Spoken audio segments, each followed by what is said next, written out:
नमस्ते दोस्तों, आज हम आपको बता रहे हैं कंट्रोल फ्लो स्टेटमेंट इन सी में कंट्रोल फ्लो स्टेटमेंट कितने तरीके से होते हैं और इनको कैसे एग्जीक्यूट किया जाता है।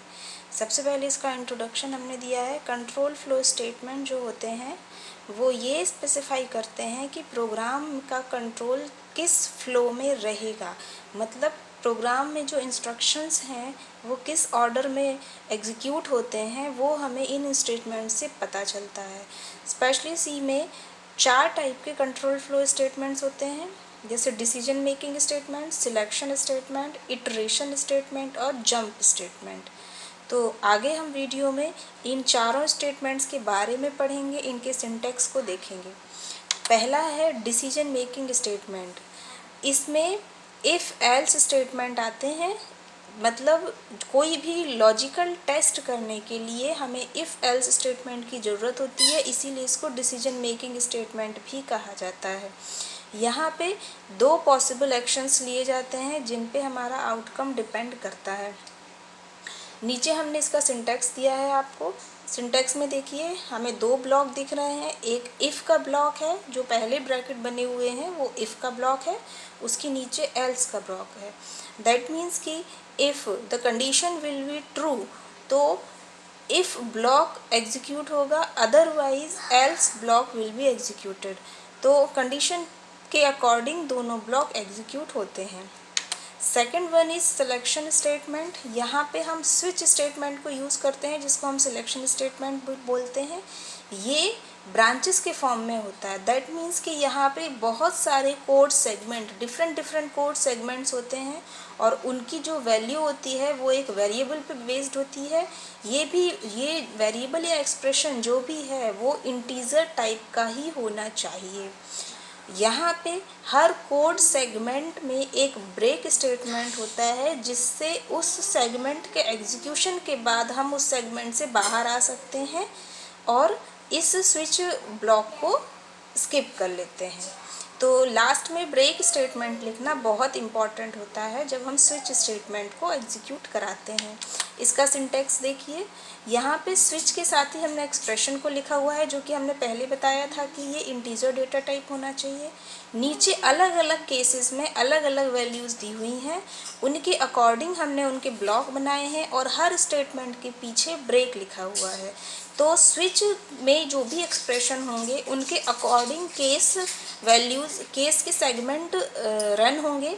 जो भी सेगमेंट फुलफ़िल करेगा वैल्यूज़ को, जिस उसके इक्वल होगा वही सेगमेंट एग्जीक्यूट होगा और एग्जीक्यूशन के बाद ब्रेक हो जाएगा। लेकिन अगर इतने केस, जितने भी हम केस के सेगमेंट दे रहे हैं 2, 3, 4, 5 डिपेंड्स ऑन द कोडर, तो उन सेगमेंट्स में से अगर कोई भी केस फुलफ़िल नहीं होता है तो एक डिफ़ॉल्ट केस रखना ज़रूरी होता है। जब कोई भी केस एक्सप्रेशन की वैल्यू को फुलफ़िल नहीं कर पाएगा तो डिफ़ॉल्ट स्टेटमेंट्स एग्जीक्यूट होंगे। तो ये हमारे स्विच स्टेटमेंट का सिंटैक्स है।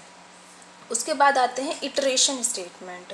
इटरेशन स्टेटमेंट, इसका मतलब जैसा कि नाम से ही हम समझ सकते हैं कि इसमें कोई भी स्टेटमेंट या कोई भी प्रोसेस होगी वो रिपीटेड मोड में होगी। दैट मीन्स कुछ सेट ऑफ स्टेटमेंट्स होते हैं वो एक पर्टिकुलर कंडीशन के फॉल्स होने तक रिपीट होते रहते हैं। That is called loop. इसको लूप स्टेटमेंट बोलते हैं, जहाँ पे हम एक टर्मिनेशन की कंडीशन देते हैं। वो कंडीशन जब तक ट्रू रहती है तब तक आपका लूप एग्जीक्यूट होता रहता है, लेकिन जैसे ही आपकी कंडीशन फॉल्स होती है लूप टर्मिनेट हो जाता है। लूप ब्लॉक 3 तरीके के होते हैं सी में, फॉर लूप, वाइल लूप और डू वाइल लूप। इसके सिंटैक्स यहाँ पे दिए हुए हैं, देखिए। फॉर लूप में 3 स्टेटमेंट्स होते हैं। इनिशियलाइजेशन होता है, कंडीशन लिखी जाती है और इटरेशन भी यहीं पे होता है। उसके बाद बॉडी एग्जीक्यूट होती है।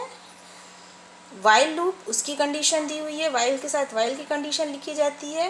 डू वाइल लूप थोड़ा सा इसका अपोजिट होता है। वाइल और फॉर में हम कंडीशन ऊपर लिखते हैं, जहाँ पे हम लूप का बॉडी ऑफ लूप स्टार्ट करते हैं, लेकिन डू वाइल लूप में जहाँ पे बॉडी ऑफ लूप एंड होता है, आप देख लीजिए क्लोजिंग ब्रेसेस के बाद ही वाइल लिखा है और उसके साथ कंडीशन लिखी है, तो इसका सिंटैक्स थोड़ा सा अलग होता है। नेक्स्ट है आपका जंप स्टेटमेंट।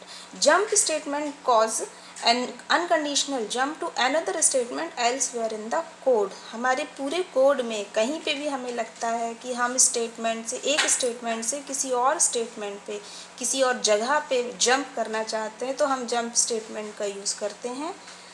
यहाँ पे जैसे कि स्विच में हमने एक ब्रेक स्टेटमेंट का यूज़ किया था, या फिर लूप में भी हम जंप स्टेटमेंट का यूज़ करते हैं। Jump statement are as follows. यहाँ पे नीचे 4 टाइप के जंप स्टेटमेंट दिए हुए हैं, जैसे go to, continue, break, return. ये सभी जंप स्टेटमेंट कहलाते हैं। इनसे हम प्रोग्राम में किसी भी जगह पे जंप कर सकते हैं या पहुंच सकते हैं। इसके बाद जो भी हमने इसमें आपको सिंटैक्स दिखाए हैं, इनसे रिलेटेड कोड और प्रोग्राम आगे हम वीडियो में आपको देते रहेंगे। आपको कोई भी डाउट हो, कोई भी कमेंट हो, आप कमेंट बॉक्स में लिख सकते हैं। Thank you.